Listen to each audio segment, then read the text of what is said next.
She's dead, wrapped in plastic.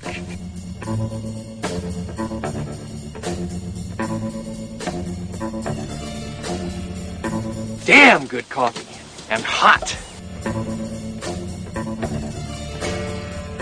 Black as midnight on a moonless night.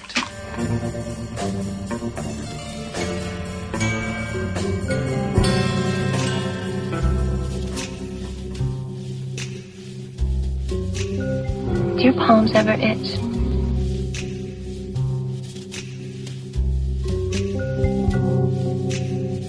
One day, my log will have something to say about this.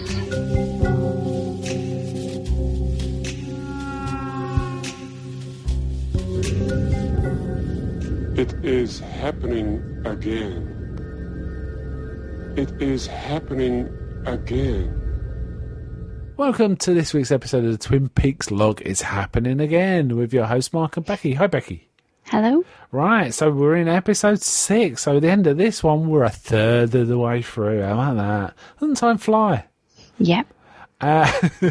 When you're having fun. Yeah. Let's jump straight into this one. We'll just talk about generally and then get into the scene by scene. And, you know, this is spoilers if you haven't seen the episode. Go see the episode, for goodness sake. What was your general feeling about this one? For me, it kind of upped its game a little bit, and I felt like this was more of a Twin Peaks episode in terms of the original series, and the film, it tied it in a lot more for me. Right, for me, it's interesting you say that, because a lot of people said that online, and I didn't feel that. I felt it was more Far Walk with Me.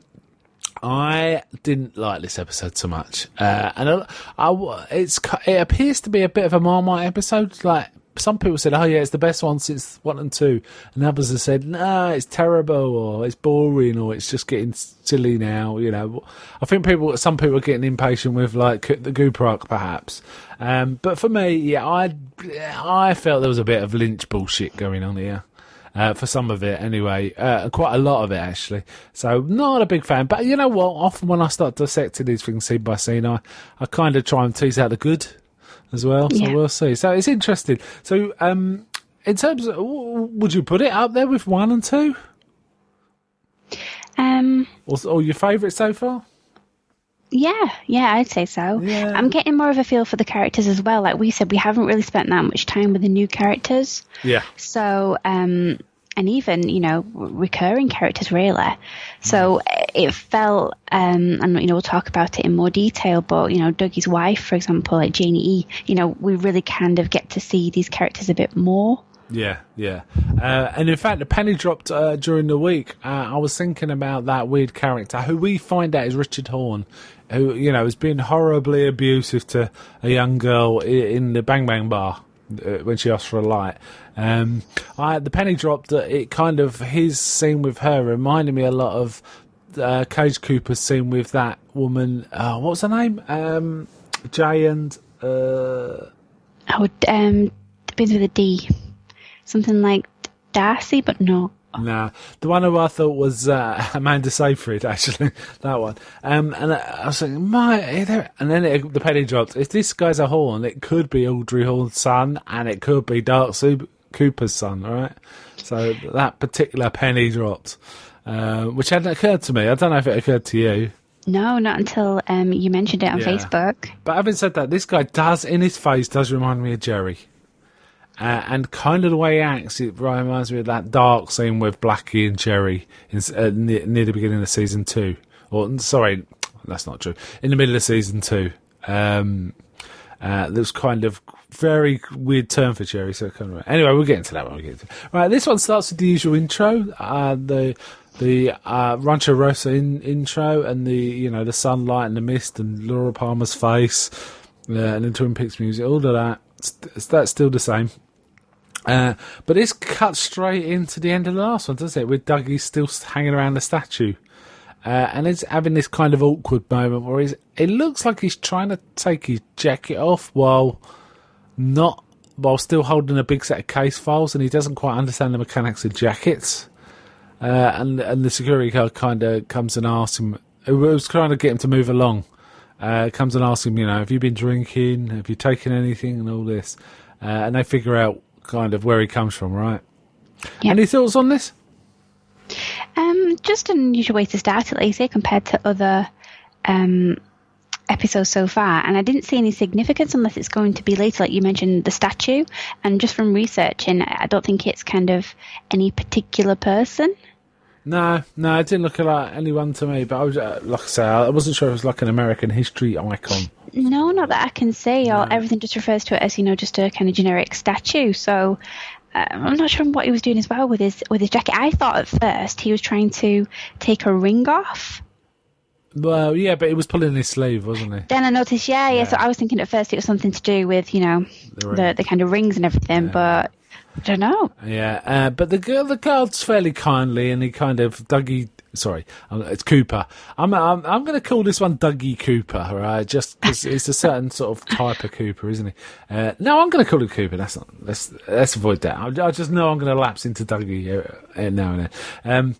He tells his address, in the Red Door, and they find his house. And poor old Janie E has her version of Dougie, hanging around, and they bring him in, and the case files come in. I did notice he was kind of really drawn to the security guard's badge, wasn't he? Yeah. Like it meant something to him. Obviously, police, maybe he's thinking of Harry Truman or something. So there's police badge. And he does say, he really likes my badge, doesn't he, to Janie? Yeah, but she also replies to say, she kind of fades out while she's speaking, but she kind of says that Dougie likes badges or something along those lines. So it's as though there's bits of Dougie left over. Yeah, maybe. Or she's just trying to sort of relate.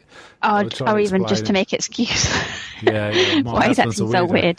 Well, that's the thing. And just touching on what you said in particularly the last episode, that nobody seems to be kind of perturbed by the fact that he is acting so strange. Even his wife. Yeah. They just get, kind of mildly annoyed with him. Yeah, but nobody seems to be going, what is wrong here? I was just wondering myself, if I came home like that, how long it'd take my wife to notice? Probably pretty quick, I'm going to say. But anyway, so as well as the case files, there's an envelope, just as like a plain sort of manila envelope, isn't there? And they take it in. Janie has No, first she makes him a sandwich and she's kind of telling him off and like, is this a work? You better get on with that work once you all this. So Janie looks through his stuff and she finds this picture of Jade with Dougie. She kind of realises he's been playing around and said, what's this, mister? And all this kind of stuff. She gets proper Janie E mode, right? Have you noticed the wives in this aren't the best representatives of wifedom in this show? Yeah. I mean, for him, and it's quite a comical scene because he repeats, Jade gives 2 rides, was it? Jade gives 2 rides, and he goes, I'll bet she does. But she actually says at one point to him, oh, so this is her, or this is what she looks like, so she knows. I didn't pick that line up. Oh, nice catch. She knows something's going on. So her behaviour, I thought, was a little bit more plausible in that it's that kind of, something's going on, but you don't want to admit it. Do you know what I mean? He also, they get a phone call and she starts talking to him. She realised Dougie hasn't, I can't remember if it's before the phone call, but she realised he hasn't called them. But, they arrange to meet. She arranges to meet them. She's pretty ballsy, isn't she? She arranged, this Parker, half past. Well, she actually says midday 30 or something like that. Not a term I've ever heard before. Weird, right? Yeah, I think it's an Americanism. Yeah. Sorry, you were going to say something else.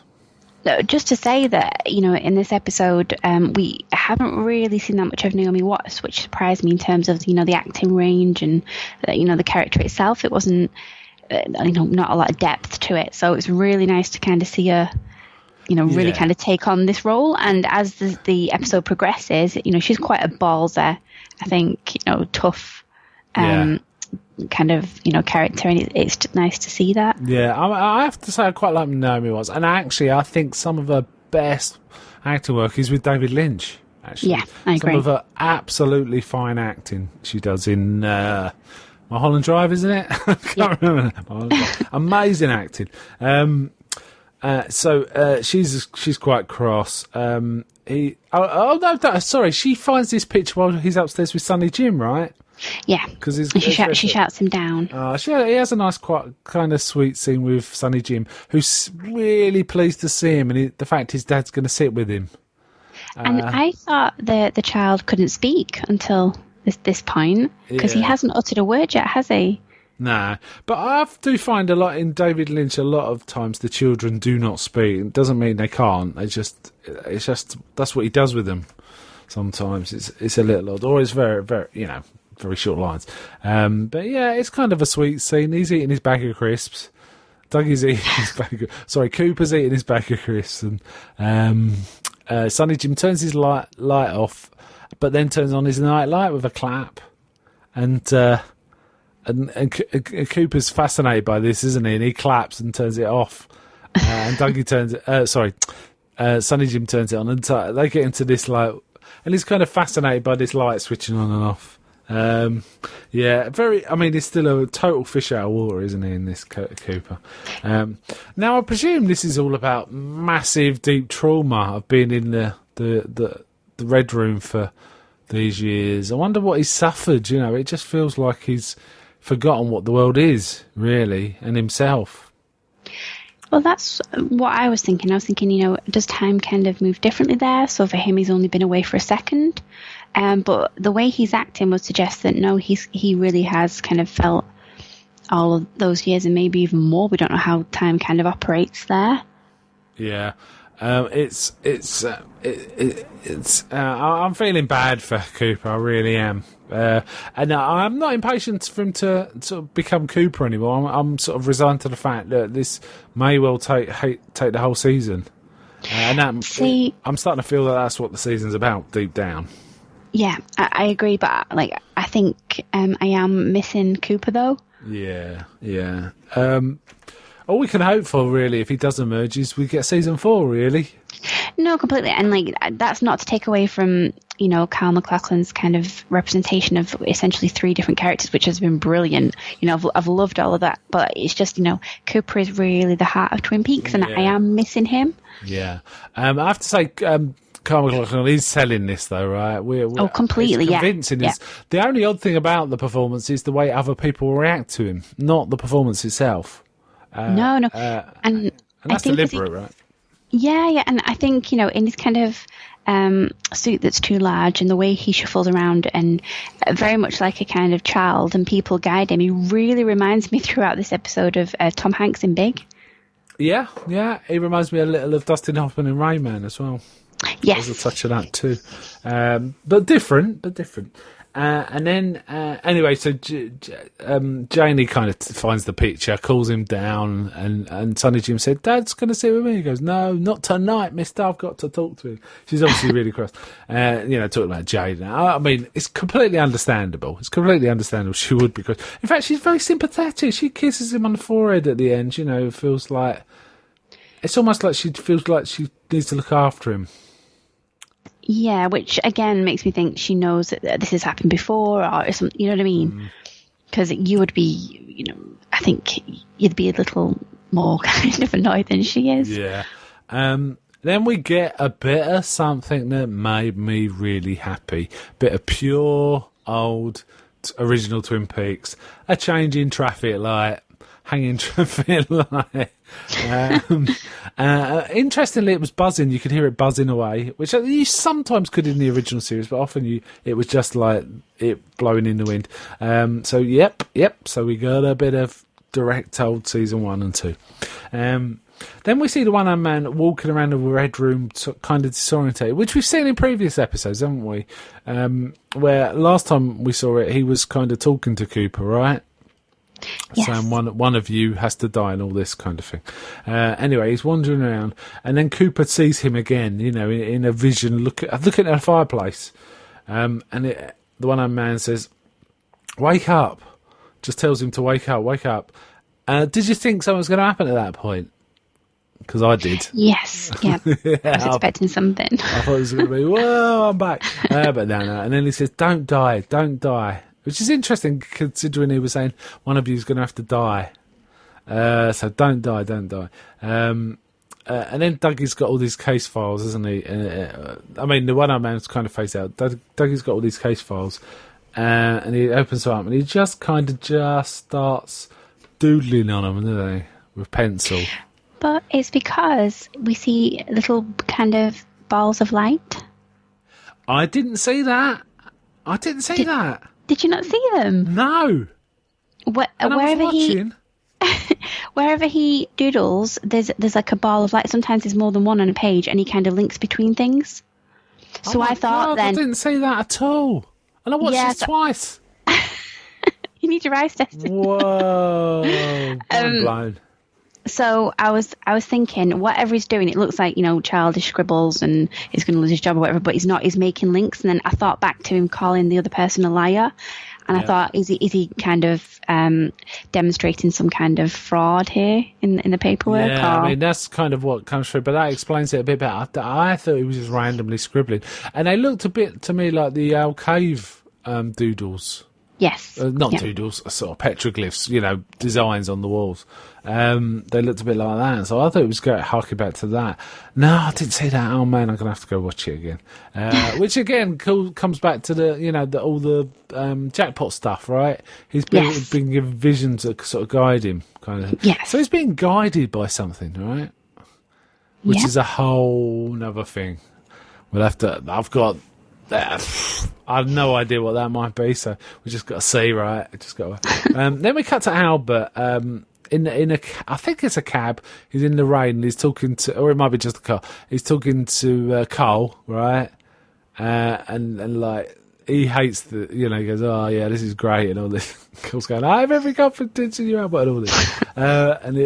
And he gets out of this cab. He's obviously going to the bar to meet her, whoever it is that they need to talk to about Cooper, to help identify Cooper. Anyway, Albert gets out of the bar really cross and he goes, fuck Gene Kelly. I didn't write a name of the bar. It had like Bob's something. Well, it was Max Von. Max Von's bar, which made me think of Max von Sydow. Max Von's bar. Okay.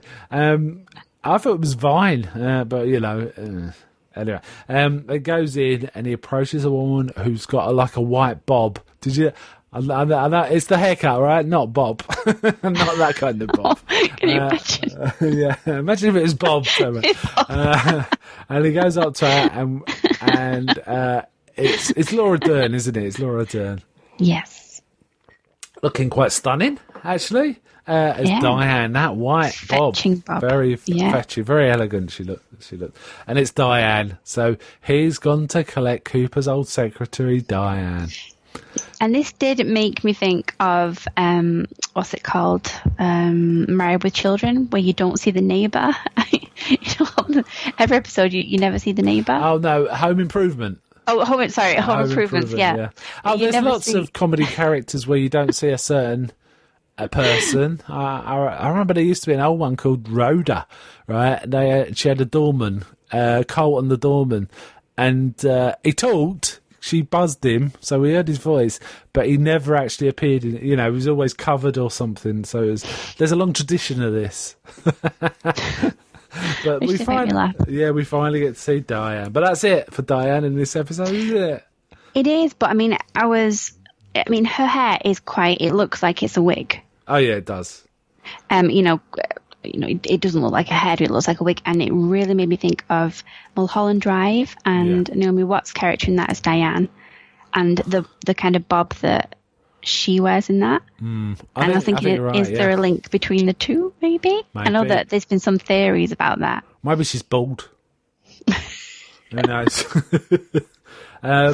Then we cut back to, I think it's Twin Peaks, because what happens in the scene suggests they're in a small town, but we get a cut lumber, right?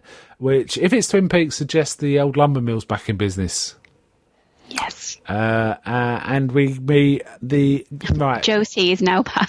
Yeah, Josie's part of the timber. Josie, we see we're seeing two characters we've seen before. Right, we see a guy who's credited as Red, but we saw one of the guys in the first episode right at the end in the bar with Shelley. And he kind of points to Shelley like it's like pointing a gun at her, but she kind of smiles back at him, so she knows him.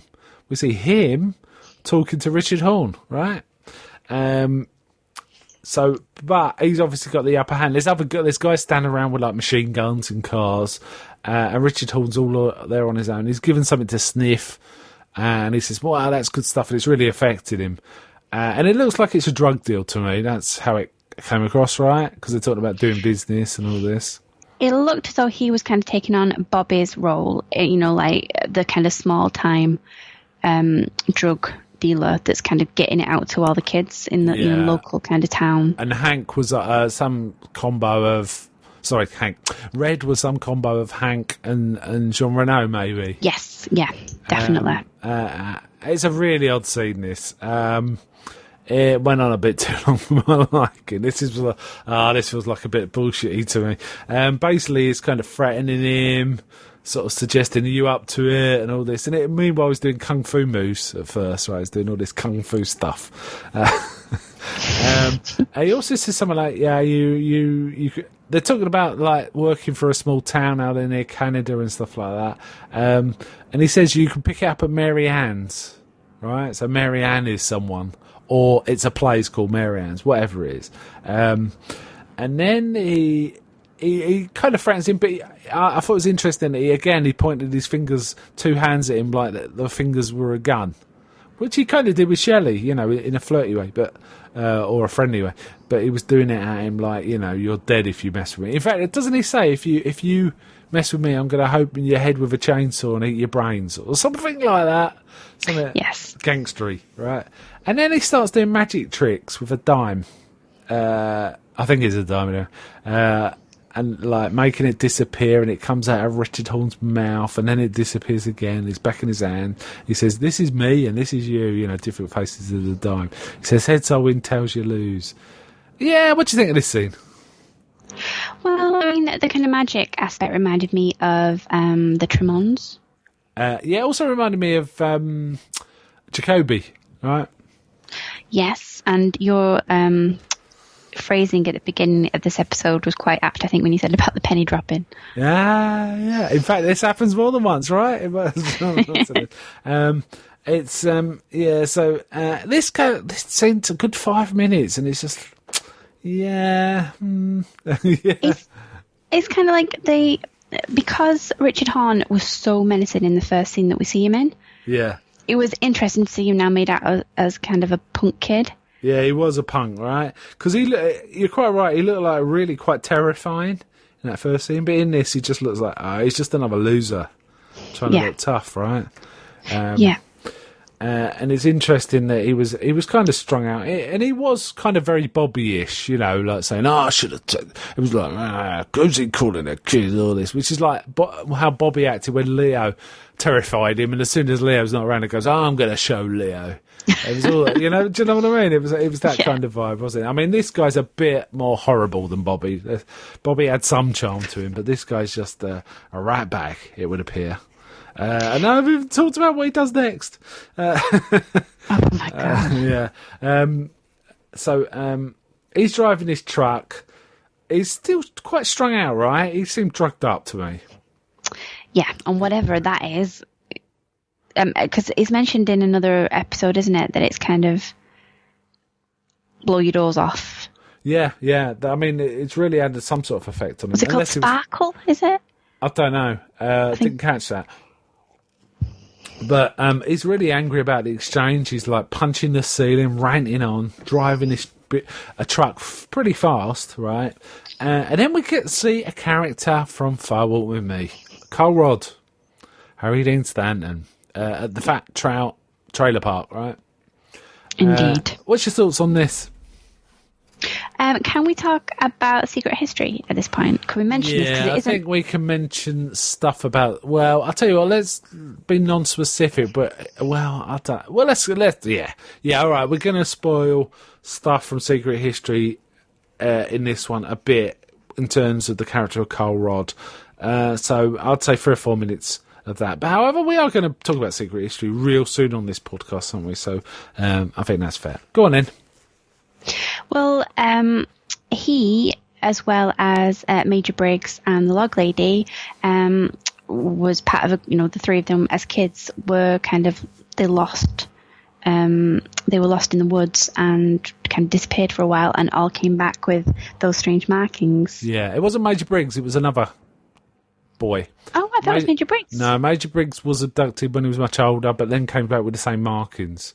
But it was another boy. Who's the details I can't remember. I have got it written down in the Secret History notes when we actually podcast about it. But it was another boy.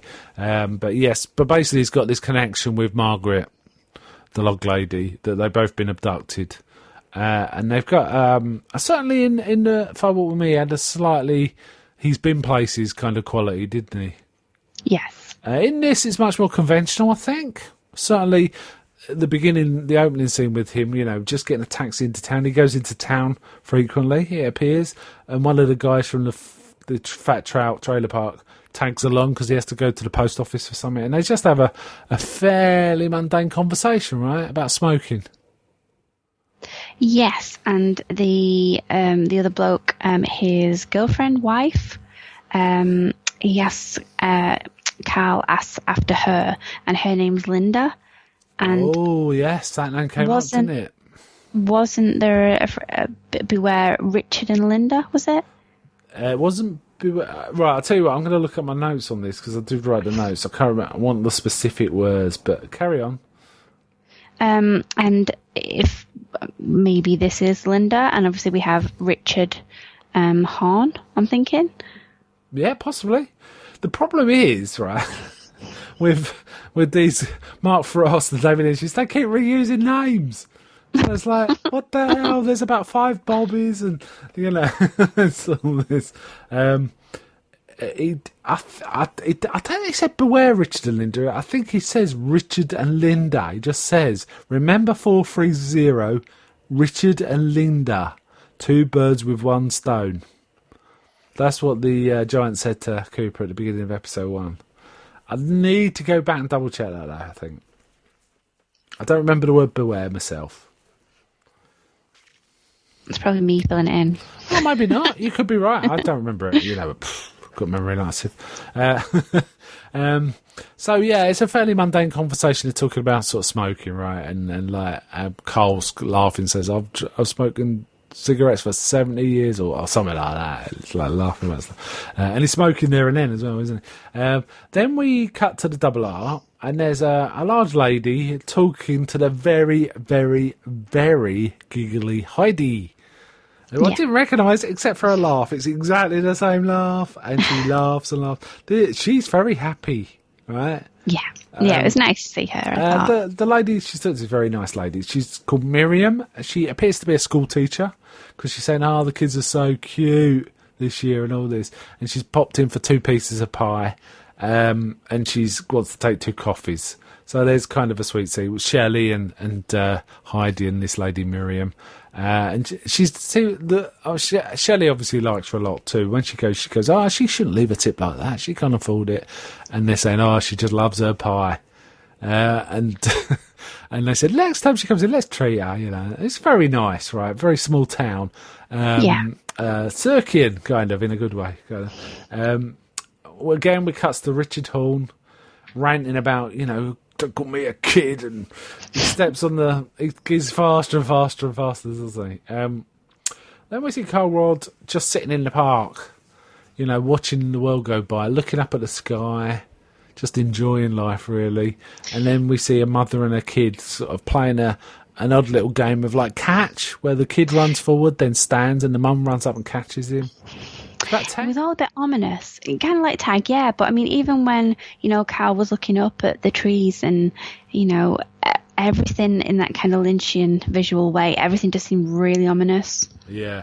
It had a touch of the De Palmas or Hitchcock about it too, to me. Yes. It definitely felt like something was going to happen, you know, this mad bloke driving a big truck and all of this.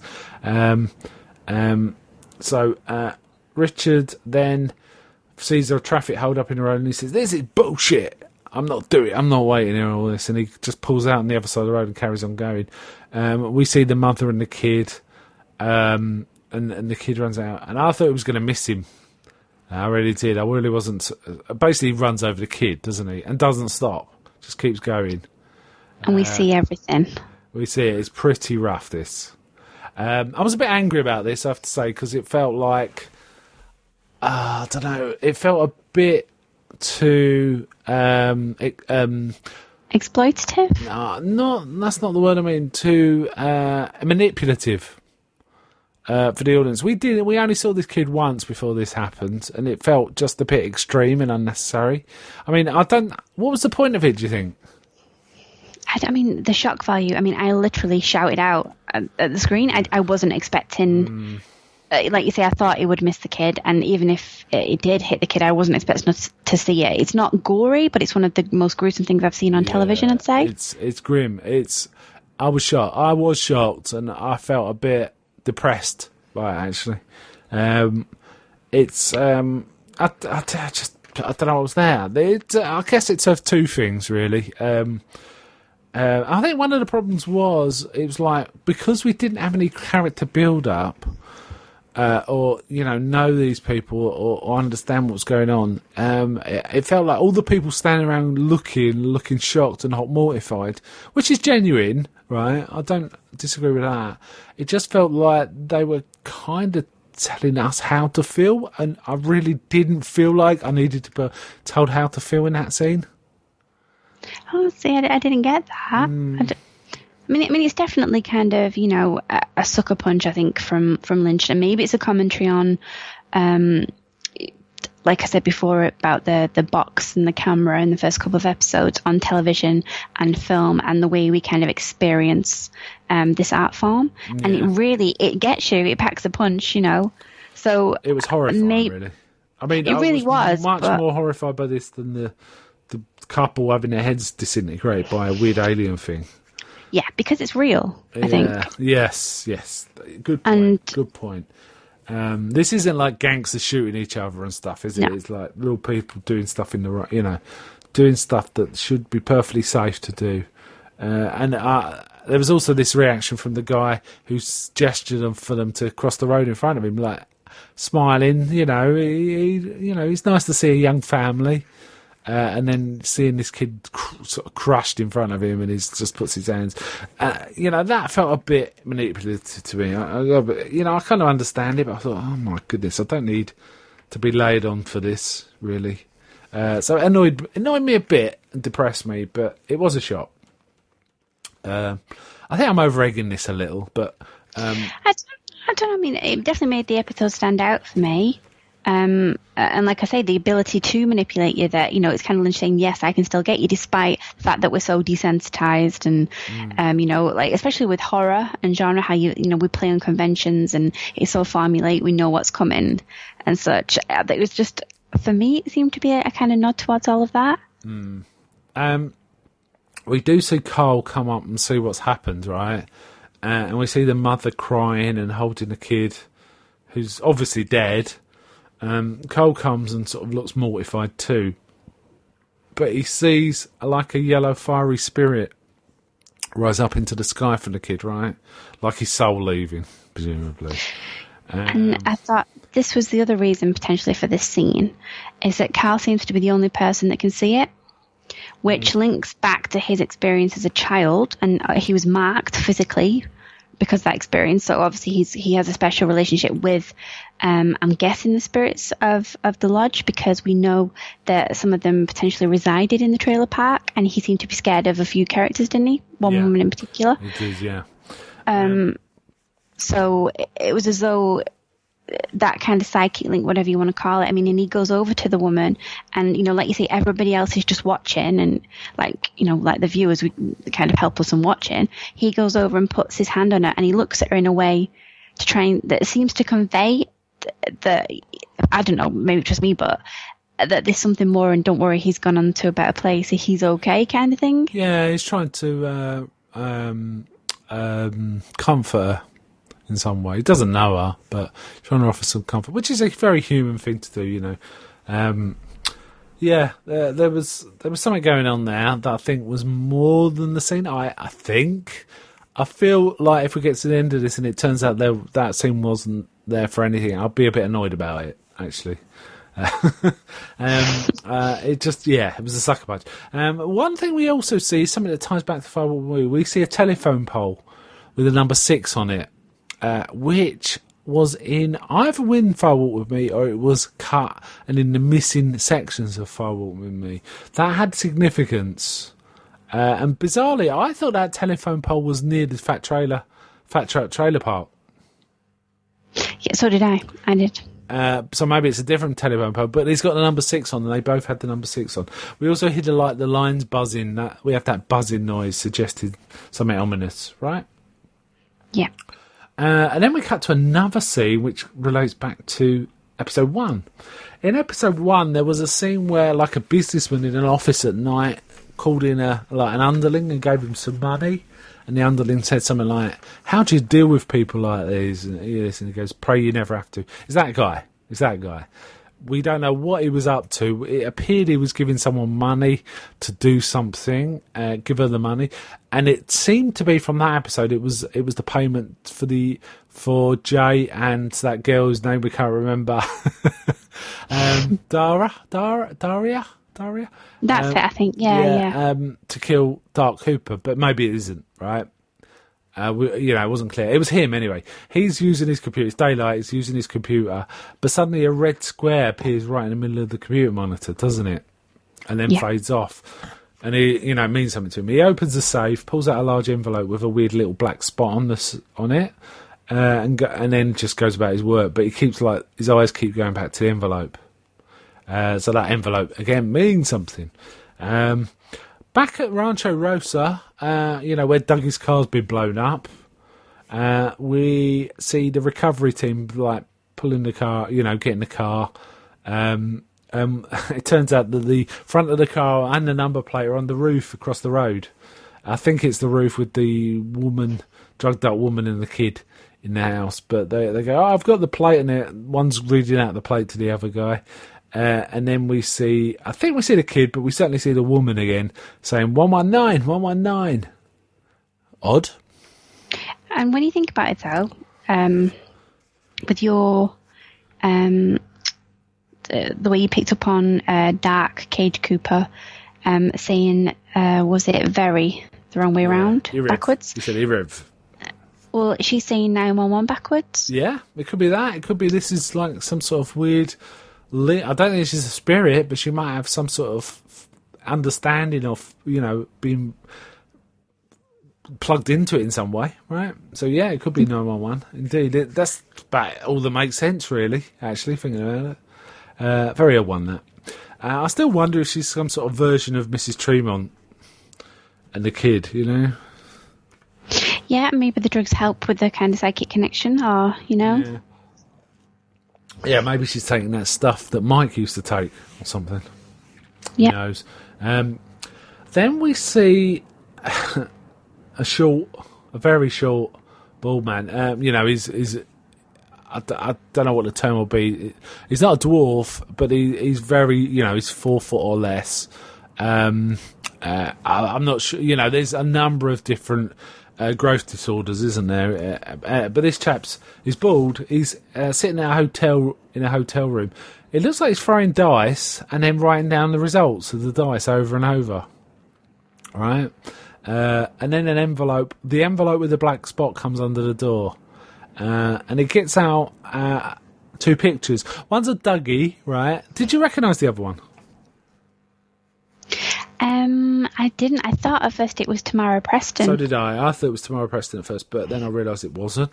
And and then, but he's looking at him, and he's got an ice pick, a big ice pick, and when it's interesting that as soon as he pulls the pictures out, this like cool music, music starts. It wasn't like Twin Peaks. It wasn't Twin Peaks cool music though, was it? It was more like soul. Yeah. It was different from what we like used to. Funky. Yeah, funky.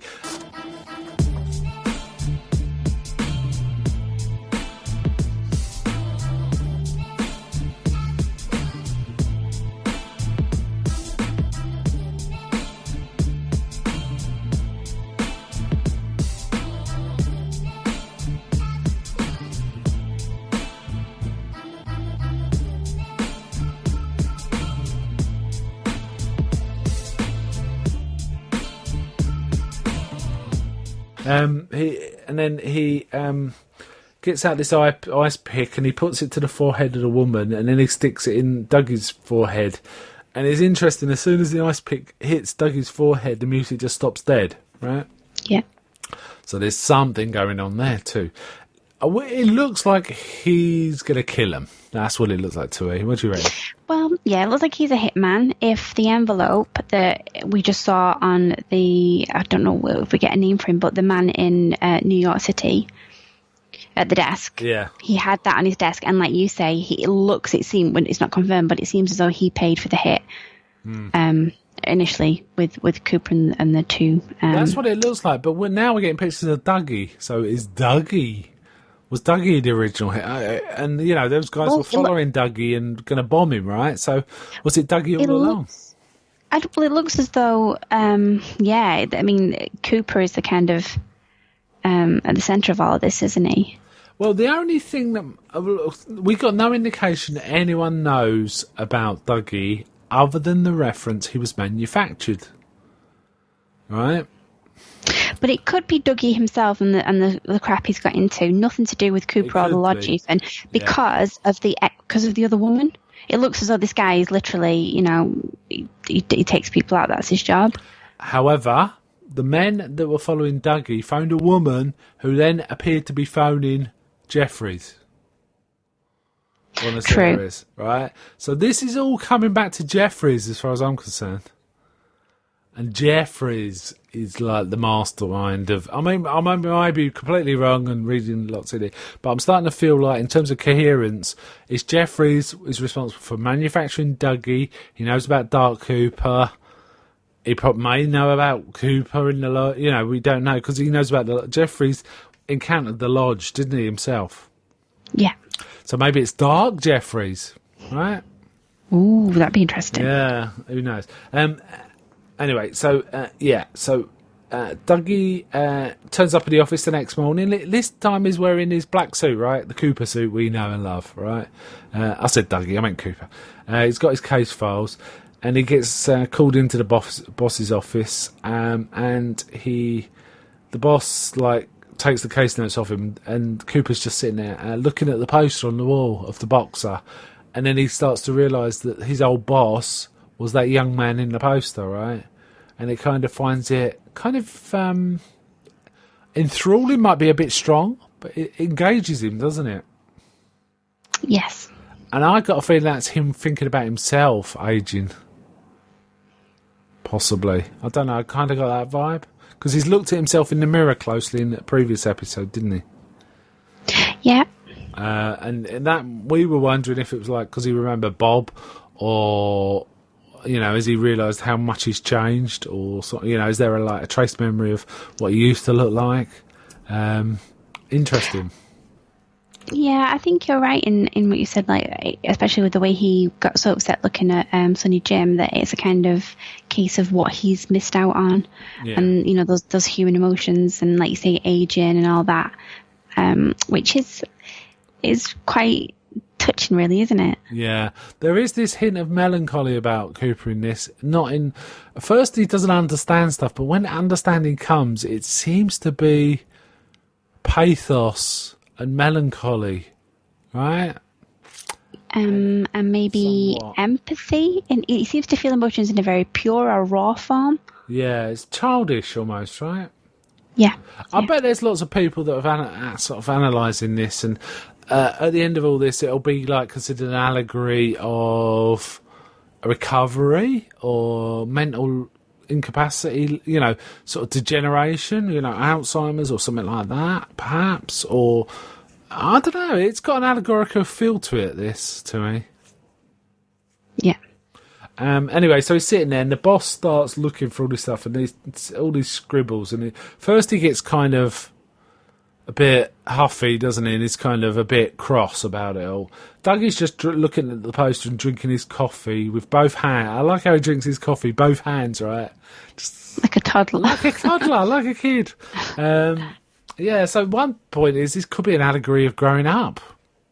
Yeah. Child to man kind of stuff. And then the boss kind of starts holding the pieces of paper together and he's kind of making a pattern, right? And then finally says, I want to thank you, he says. But then he says, we're going to have to keep this information to yourself. I'm going to take it from now, but you have to keep this information to yourself. It's disturbing. I'm going to take it from here, but if I need your help, I'm going to call you back in. You've given me a lot to think about. And Dougie's still acting exactly the same. Again, no one seems to notice this.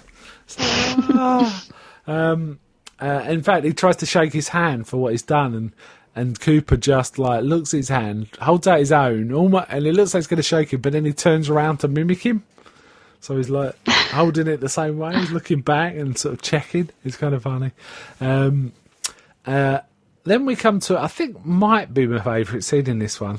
JDE going to meet a pair of hoodlums.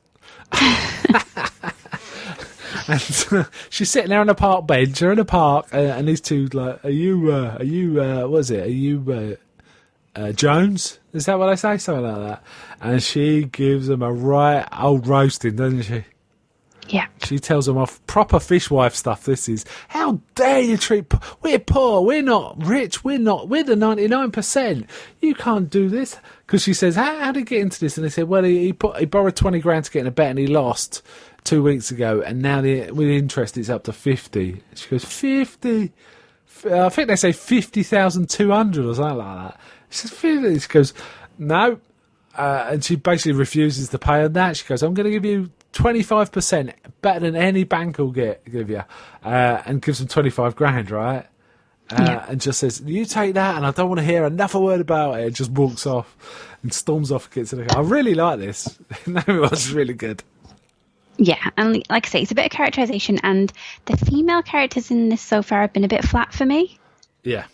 That's the one thing that's kind of been niggling at me, is that, and even with the recurring characters, we don't get any kind of ballsy, shows from, Shelley or anything like that. They really don't have much of a grounding at all, do they? We don't really get anything from them. No. They're almost for nostalgia, it seems. It feels like objects, really, which is a bit unusual from Lynch. I'm having to be honest, I had the same problem with parts of season 2. When Josie became a doormat and Shelley became a doormat, and it was like, for goodness sake.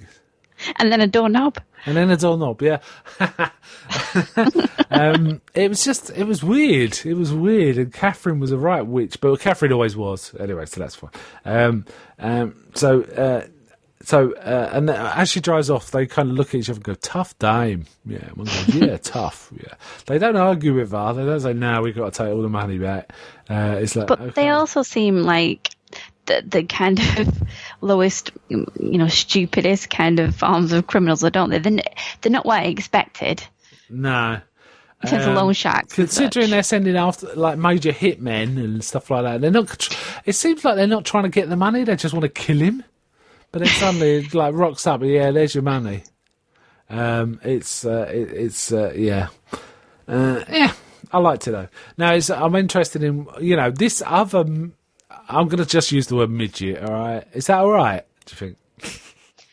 I don't know. I don't know. I'm going to use it. I'm just going to go with that. I mean, no insult by that. I'm just trying to think of a term for someone who's very short.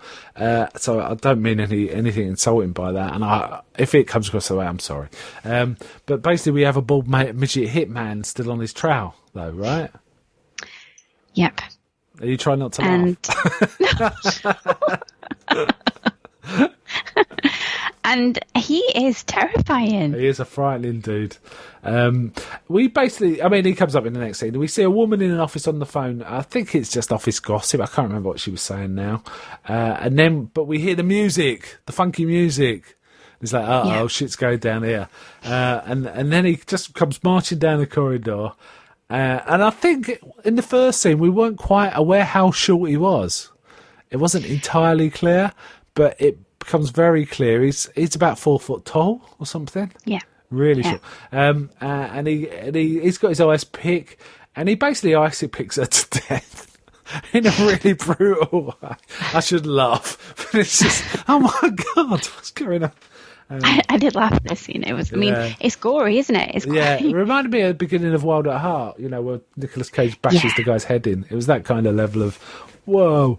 And then someone, I think, witnesses it, or sees him come out covered in blood, and we see him chase that person, and obviously give them a bit of a nice picking.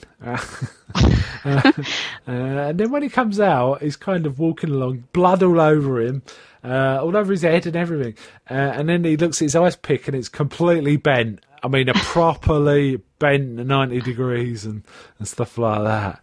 And he kind of looks like he's going to cry, and he goes, "Oh no!" It's like, this is ridiculous. It's like, oh man, you have to go out here to bend an ice pick in half, I'll tell you. Any thoughts? Just very, very Lynchian, I think, and I'm interested to see where this kind of character goes. I mean, because I think we don't know that back, woman. We don't know that woman from anywhere, right? And that was one of the times. No, and Doug is the other one.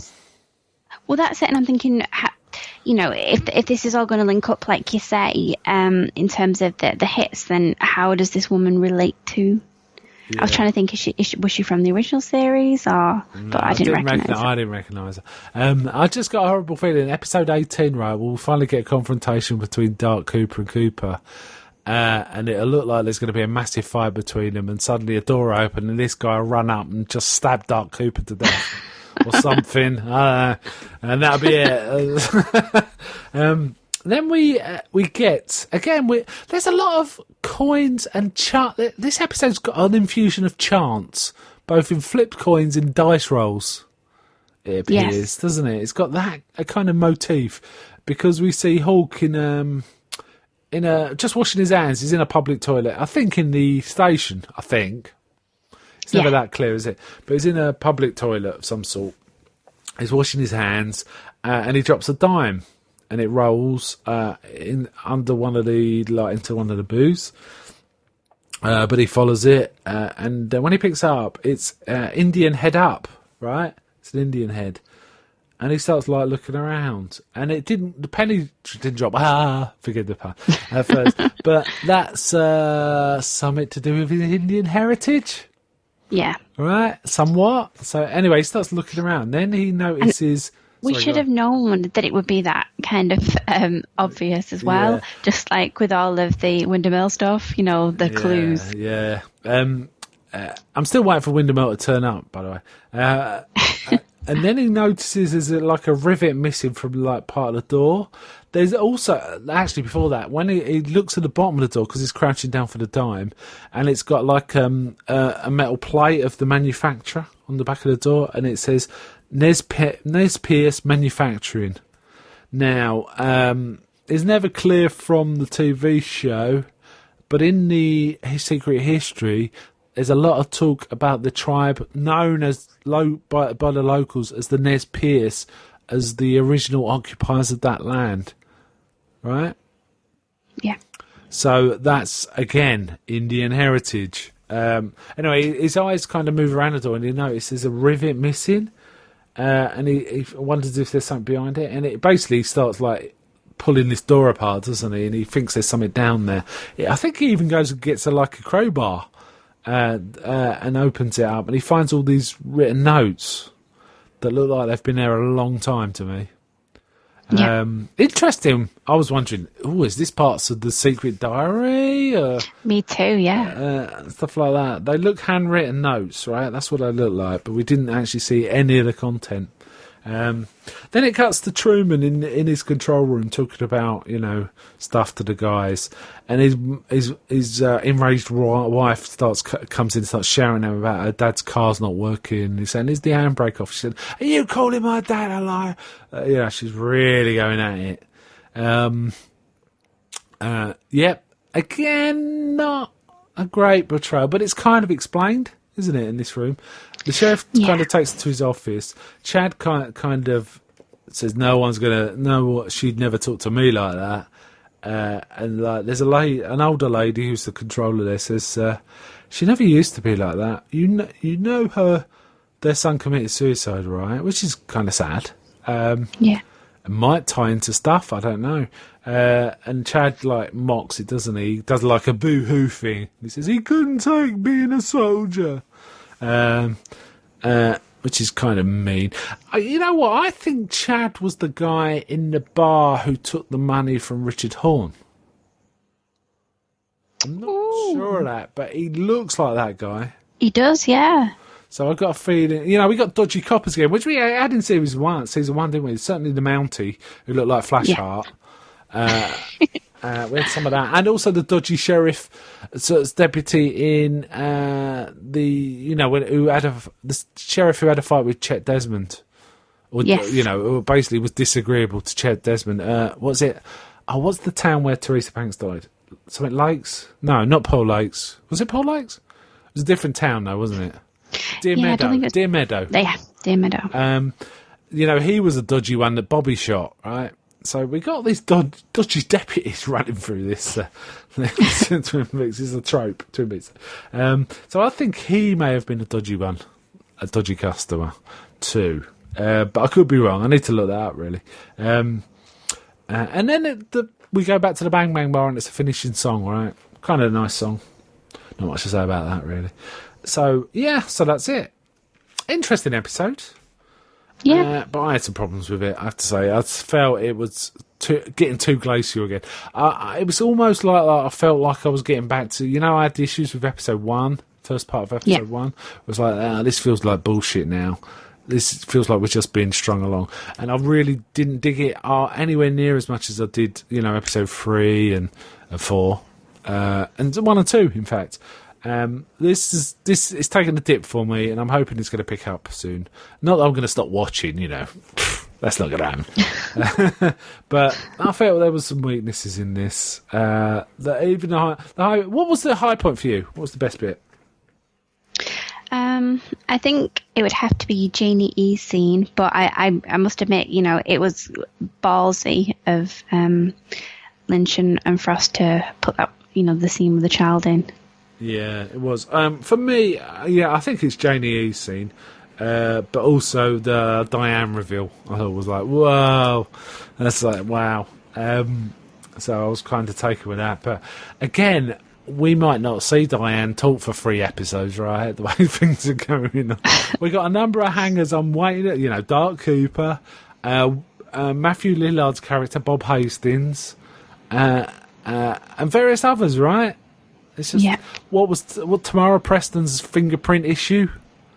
Yes. And all sorts. There's loads of things hanging now, and it's getting a bit. Come on, let's have a couple of these, please. Though I'm fine with the Dougie stuff. I'm okay with it. It's very slow, but it's almost zen-like watching it. It's like, yeah, this ain't going to be rushed. Just relax. Dear. Okay. Anything else to say about the episode? We'll get to ratings in a bit, but anything else? Any low points? I don't know. I mean, the Dougie stuff, I like it, and like you say, it is comical and such, and quite zen-like. I'd agree, but it is. I think it needs a little bit more now. To step away from that, we've had so much of it that, I mean, it's going to be the kind of, central thread, I know that, but it would be nice to have some of those other questions answered, I think. Yeah, we want to know who Richard Horne is, for a start. Yes. We want to see Audrey, don't we? Yes. And anyone else, we want Big Ed, we haven't seen yet. Big Ed, we're waiting to see. We've seen the Dean, which is odd. I thought Sarah Palmer was going to be much more significant. I She really may be did. yet. Yeah, she may be yet, indeed. But I just had a feeling she was. I had a feeling the log lady might be, but I was aware the actress was quite ill, so I didn't think she'd been too much. But I thought Sarah Palmer would also be quite significant. Who's the one who's probably lived with Bob, in effect. Without realising it. But not quite. Yeah. I want to see a bit more Cole and Albert as well. There was a bit in this, but yeah. The low point for me was the magic tricks and the kung fu stuff, really. I thought it was a bit goofy. I didn't mind that bit. Yeah, it did. It was very reminiscent of Hank and Bobby, really. Yeah. That's what it reminded me of. Jean Reno came in a bit after all that, but the Hank and Bobby stuff was kind of set up first, wasn't it? Hank was we did keep layering on the bad guys in the original series. Like Bobby looked bad, then compared to Leo he wasn't, and then Leo compared to Hank wasn't, and then Hank compared to Jean Reno wasn't. So it's kind of interesting. And then Windemel trumped them all. Yeah, maybe not. Yeah, okay. What would you give this episode out of 10? I think I give it 8.5. Okay, so pretty high. This is the worst one for me so far, actually. And I think I gave the last one a 5. Was it a 5? Yep. But it's weird that, because thinking back on it, I quite liked it.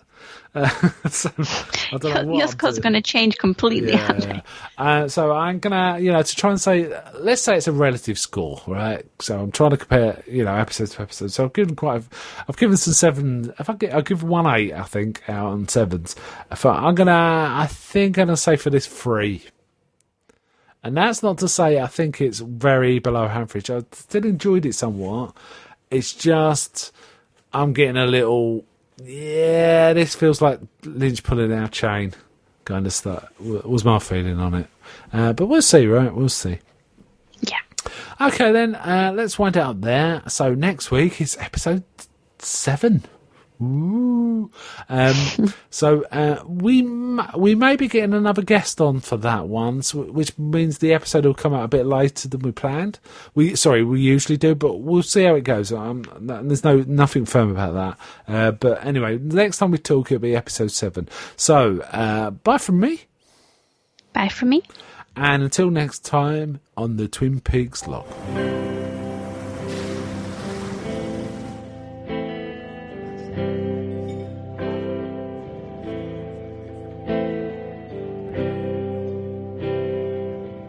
Hit the ground. The yard I found something I could taste your mouth. Shut the door. Now in the sun tanning.